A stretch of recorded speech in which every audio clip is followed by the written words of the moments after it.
respostas no mundo e encontrei perguntas no coração. Mas quando calei o ruído, ouvi Deus na canção.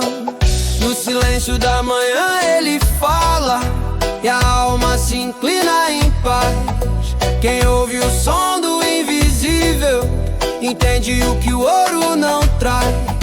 Caminhei por trilhas sem mapa, guiado só pela fé, e o vento levou meu medo pra nunca mais voltar. Amém. O som do silêncio é a voz do eterno, sopra leve, mas muda o inferno. Quem fecha os olhos vê mais claro. Quem cala o mundo ouve o raro, ouve o rato, ouve o raro, ouve o raro, ouve o raro, ouve o raro.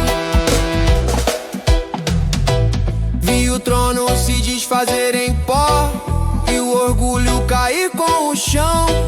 Vi o amor nascer de novo, onde o perdão fez morada, irmão. Hoje não busco fama, só quero o Espírito em mim.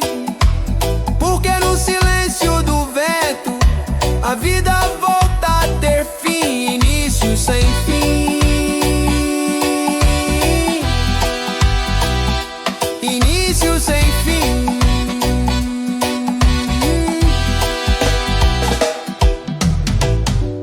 Já não falo tanto com palavras, deixo o coração cantar, pois quem escuta o Espírito aprende a se calar.